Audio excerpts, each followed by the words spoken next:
Here are my pre-snap thoughts as I work on pursuing a quarterback, right? One, I need to understand, where's the back's alignment? Is it to me, right? Is he away from me, right?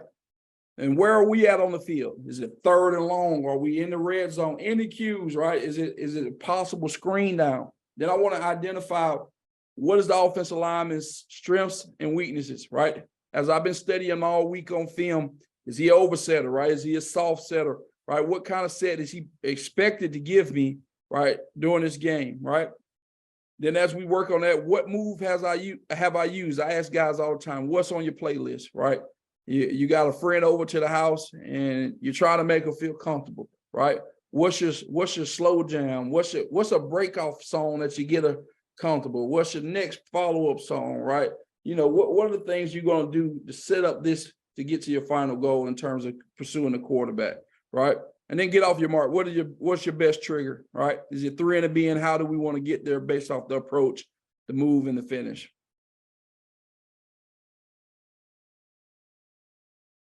All right, so as we develop our rush menu, I think it's imperative that we sell our signature first, right? Sell your signature move first. So if you're a speed guy, again, I keep referencing Isaiah Land, and you're a speed guy, your number one thing is not going to be power, right? You want to sell your signature. If you get off the rock well, right, you want to get off the rock consistently, all right? So speed will be your first thing that you sell. And from that, you're able to build your rush menu. So when we talk about our speed, where we say chop, right? Speed, chop, right? We understand it creates an offensive lineman's body to lean. We want to trap his arm. Are we swiping? Are we stabbing as we use this as a bait tool, right? Then power, right? Do I want to be a bull guy, right? A club guy, a rip, right? And then what I want to counter. When do I use my counter? After I've sold these, my set to them, whether I've been speed, power, now I want to be able to counter them, right? Do I stab? Do I clap? Do I snatch it back?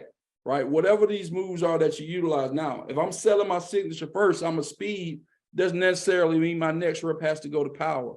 I may have got a great jump, collected a sack. He's going to try and overset me the next time. And now my speed goes to a counter, right? So when you develop your rush move, it's imperative that you sell who you are first. And when you and that allows you to build how you want to get to the quarterback, how you're going to rush the quarterback, excuse me. All right, so just an illustration again of helping guys understand, right?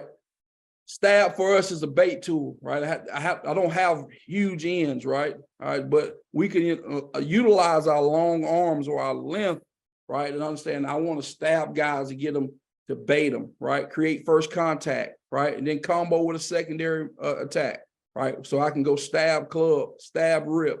I want to build it, right? If his hands are low, we want to chop him, right? It's a low hand defeat. Creates the offensive lineman's body to lean. We could trap his arm from there, right? If his weight is on his heel, right? Bull him. Simple, right? If his weight's on his heel, bull him, defeat the power move to displace the offensive lineman's center of gravity. Again, understanding we want to continue to provide illustration for these guys, right? So for our guys. All right, so if offensive lineman hand are low, right, we want to keep hands low, right? How do we keep them low? We chop them, right? We club them, we snatch them, right? If his hands are high or even punches for us, right, we want to avoid them. We want to lift them or pin them, right? So we want to rip, we want to swipe, or we want to lift those things. All right, teaching progression for us, stance, alignment, and key. Right, we want to get off our marks, and then we want to recognize the set of the angle. For us, right, there are two types of setters. All right, he's a vertical setter. All right, is he a horizontal setter? All right, versus soft setters, as we talk about the interior rushers. If you get a soft setter, all right, we want to use power moves to defeat that. If you get a hard setter, meaning he's aggressive towards the line of scrimmage, we want to beat that with finesse. All right, so again, providing illustration for your guys allows them to see how we work those things, right? So for us, this is a speed angle. We complete our speed angle at 90 degrees, right? You see a great illustration of Usain Bolt at top end speed. That's where we want to get to when guys' shoulders are square. We utilize the 90-degree angle or the speed angle versus vertical and square setters, right? Or horizontal edge setters, right? What are those? Coach, what are you talking about, right? So our speed angle, when a threat stays square to the line of scrimmage, he doesn't gain enough dead in his set, excuse me, we beat the threat with speed and we keep our outside arm free.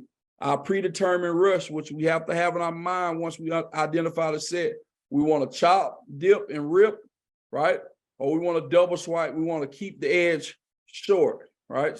So what does that look like? You showed me it on the illustration. You showed me it. So we'll work these things. This is in our library once we start scouting guys in season mode. Here's what a vertical and square setter looks like, right? He's going to kick back vertical. His shoulders are still square to the line of scrimmage. If we work on the thick white line right here, we're saying our attack point is 3 yards behind his outside leg, right? His shoulders are square to the line of scrimmage. There's no need to use power right here. We want to win this threat with speed because he cannot respond fast enough, right, if we work off the edge right here. So our vertical and square setters, we call this dream drill. I don't specifically tell guys, hey, do this move here. I don't think pass rushers are geared that way.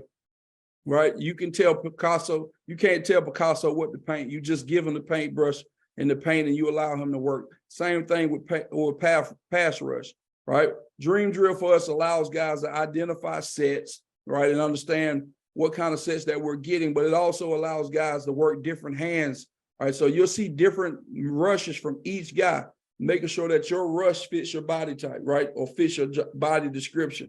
So you'll see in the first guy working a low hand punch, right? How do we defeat that, right? What is your move you like to work against that?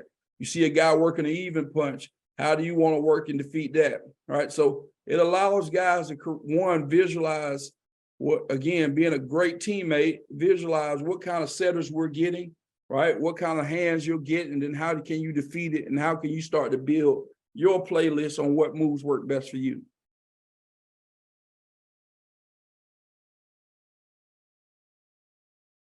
All right, so here we go right here, vertical and square, right?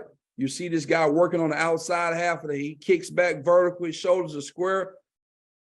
All we want to do, guys ask me this all the time, all we want to do in our pass rush is protect the silhouette of our body, right? We don't want to throw big swings from a depth. We want to get this guy threatened, step on his toes, right? And then we want to protect the silhouette of our body, right? So he's a vertical and square setter. Our predetermined rush, if he does this, is to win the outside half.